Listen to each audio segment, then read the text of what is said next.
Hello बच्चों, आज पढ़ेंगे हम कार्यपत्रक 36। इसमें क्या है कि संख्याओं के गुणज की समझ विकसित कर पाना।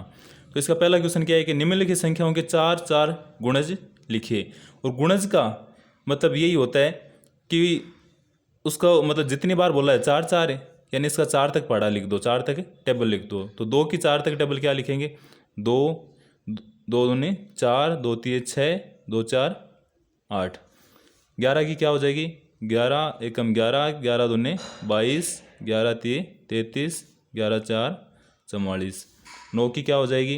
9 एकम 9, 9 दूने 18, 9 तीन 27, 9 चौक 36। ऐसे ही 14 की 14 एकम 14, 14 दूने 28, 14 तीन 42 और 14 चौर 56।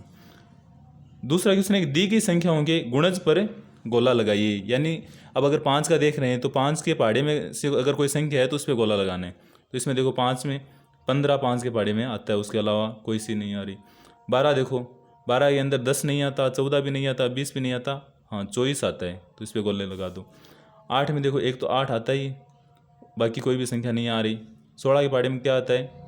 16, और कोई भी नहीं आती। तीसरा क्वेश्चन है निम्नलिखित संख्याओं के गुणनखंड लिखिए।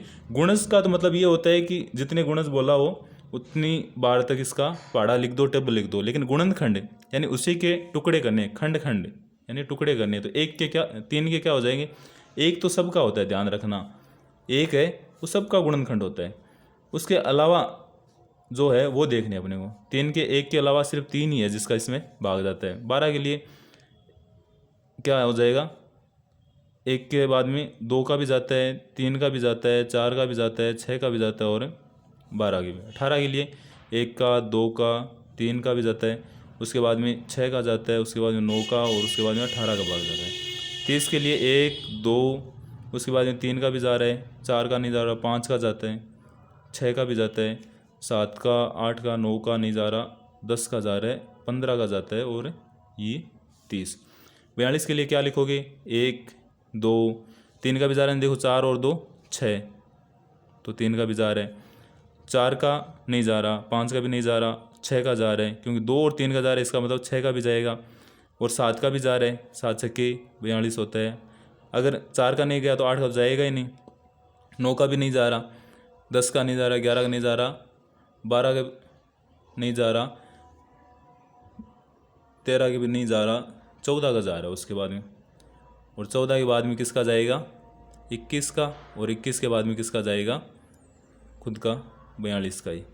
उसके बाद 8 के लिखेंगे तो 1, 2, 4 और 8। 16 के लिखेंगे तो 1, 2, 4, 8 और 1 ये 16। 25 के लिखेंगे तो 1, 5 और स्वयं 25। 35 के लिखेंगे तो 1, उसके बाद में एक 7 का 5 का जाता है, 7 का जाता है और 35 का जाता है।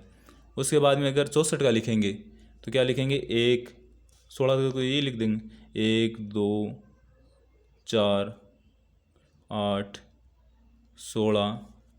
उसके बाद में 16 के बाद में 32, 32 के बाद में 64।